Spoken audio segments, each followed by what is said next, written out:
Oui, alors on a une première question, c'est messieurs les chirurgiens, l'évaluation du SAOS de l'enfant dans le contexte d'amydalectomie n'est-elle pas clinique? Oui et non. On va développer un peu plus.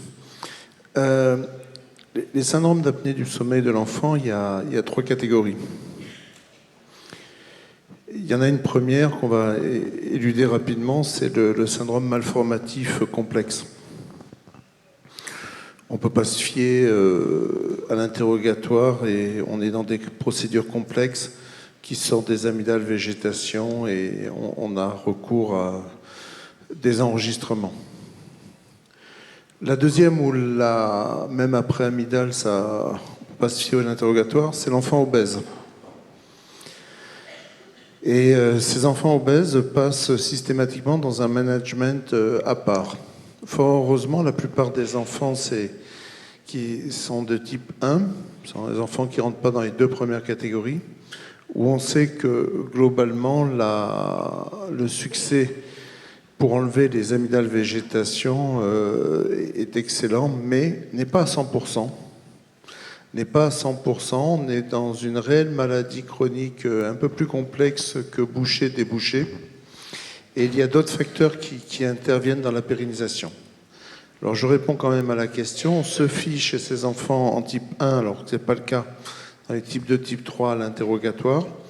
Et au moindre doute, on vient documenter les éléments par, en effet, soit une polygraphie, soit une polysomnographie. Le but n'est pas d'en discuter là, c'est un peu trop technique.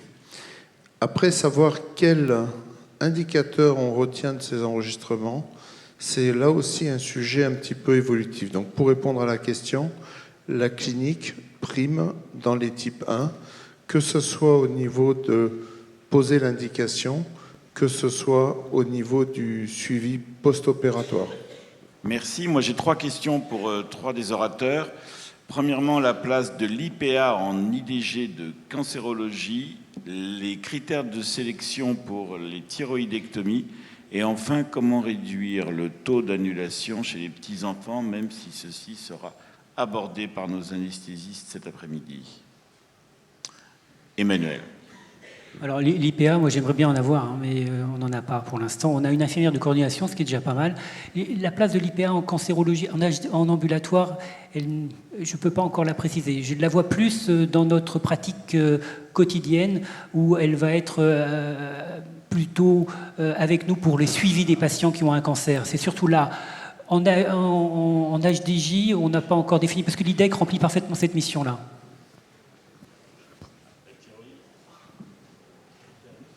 Alors les critères de sélection, donc, comme j'ai dit tout à l'heure, c'est pour la pathologie thyroïdienne, c'est chirurgie unilatérale, donc loboïsmectomie indiquée, donc pas de base d'eau, pas de goitre replongeant, autre chose comme ça.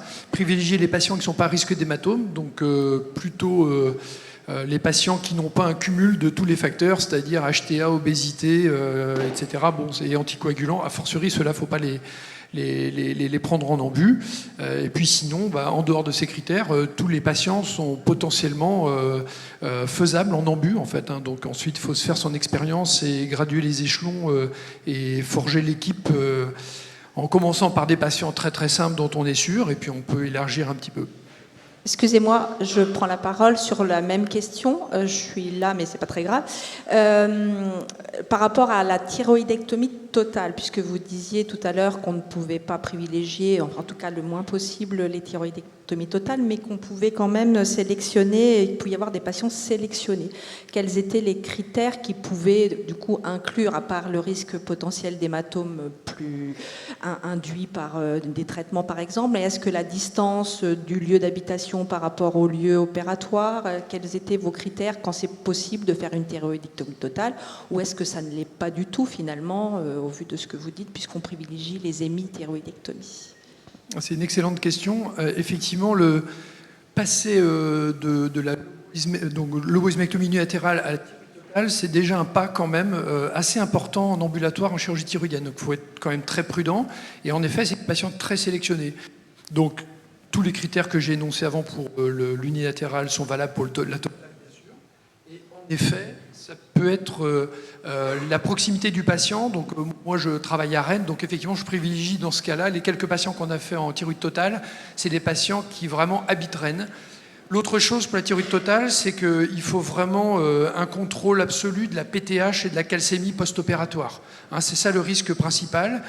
Et on sait que malgré la comparaison de la PTH des 4 heures qui suivent l'opération à la PTH en baseline, donc à l'incision, on a quand même un petit delta de patients qui va quand même échapper au contrôle et qui va réellement présenter quand même une hypoparathyroïdie importante, justifiant un traitement et un retour dans les 24 heures. Donc il faut quand même être très prudent là-dessus, donc il faut que le patient soit bien OK avec ça. C'est la prise de sang le soir avant de partir avec la PTH, c'est la prise de sang le lendemain matin ensuite dans un cabinet, dans un truc de biologie, et le surlendemain également, hein, parce que le creux de la vague est à J2. Donc il y a un suivi qui est vraiment très important sur l'hypoparathyroïdie. Donc très clairement, la thyroïdectomie totale, voilà, c'est vraiment réservé à quelques cas sélectionnés et franchement que dans des équipes qui sont déjà bien rodées à l'ambulatoire, qui ont déjà tout le circuit qui est bien rodé. Je pense que c'est pas bien aujourd'hui en 2025 de ne pas faire d'ambulatoire pour la loboïsmectomie, ça n'a pas de sens parce que vraiment c'est faisable pour une grande majorité des patients. Par contre, ça a encore moins de sens de vouloir à tout prix pousser tous les patients, et notamment les thyroïdectomies totales en ambulatoire. Là, on prend des risques et c'est pas raisonnable. Bonjour. Merci. Bonjour. 3 questions pour... Excusez-moi, bonjour, ça fait longtemps que... Allez-y, alors poser la question. excusez-moi. On nous a promis à la DARPEF, à l'ASFAR et tout ça, une remise à jour des recommandations, surtout en matière d'amygdalectomie chez l'enfant. Donc je profite de la présence de nos collègues chirurgiens, pour prendre votre avis pour l'amygdalectomie en ambulatoire pour la tranche 2 à 3 ans. Merci. Oui, alors je veux bien répondre parce que effectivement la Société française d'ORL a rédigé, j'ai salué tout à l'heure Laurent Jouffroy, la reco en 2012 qui a été actualisée en 2021. Avant 3 ans, il n'est pas recommandé de faire une amygdalectomie en ambulatoire. Mais je profite du micro pour tendre la perche à l'Association française de chirurgie ambulatoire qui devrait être le pont véritable entre la SFAR et la SFORL, car l'enfant qui va être vu en consultation par l'ORL et par l'anesthésiste n'aura pas le même discours et on peut certes ne pas reprocher la prudence, mais dès lors que les anesthésistes entendent apnée du sommeil, c'est pas d'ambulatoire. Et vous avez vu que c'est plus complexe que cela. Quand on a rédigé les recos en 2012, la SFAR ne les a pas validés, alors qu'on avait dans le comité de pilotage la professeure Isabelle Constant et le professeur Gilles Orliaguet.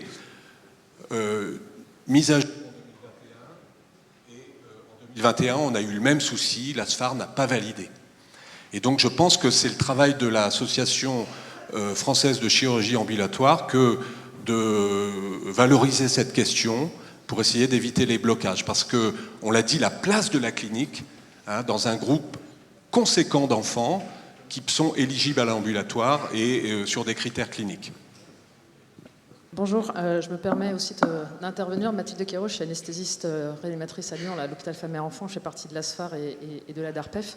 Effectivement, je suis tout à fait d'accord. Il faut vraiment qu'on travaille ensemble et je rejoins M. Mondin de dire il faut qu'on avance. Alors effectivement, pour l'instant, les recos de la Société française d'ORL avec la participation des anesthésistes disent moins de 3 ans. Pas d'ambulatoire recommandé, mais probablement comme il y a un progrès technique sur la coablation, et c'est là où il faut qu'on travaille ensemble pour qu'on voit comment on peut... On sait que ça améliore les douleurs, ça diminue les complications, et ça, il y a des études là-dessus. Et maintenant, il faut qu'on travaille tous ensemble, chirurgiens et anesthésistes, et là, je pense que l'ASFAR a vraiment son rôle à jouer sur améliorer ces recommandations. Alors c'est vrai qu'on en avait parlé lors de l'ASFAR, parce qu'on a fait des tables rondes sur le parcours ambulatoire de l'enfant et à la DARPEF. Donc on est là pour travailler ensemble. Il y a des pistes. L'évaluation clinique, c'est vrai que c'est pas si simple que ça, que les indications de polysomno, polygraphie, ça c'est vous qui les posez. Et effectivement, quand on voit les enfants en consultation, alors on a des questionnaires, hein, et j'encourage tous les anesthésistes à implémenter ces questionnaires dans leurs consultations pré-anesthésie, le STURB, etc. Et puis il faut qu'on travaille...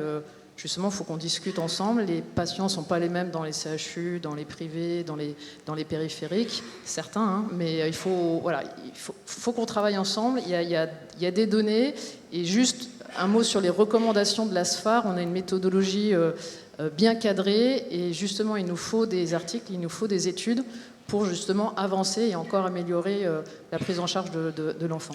Je rappelle qu'il y a une session pédiatrie qui pourra permettre aussi d'aborder cette question-là.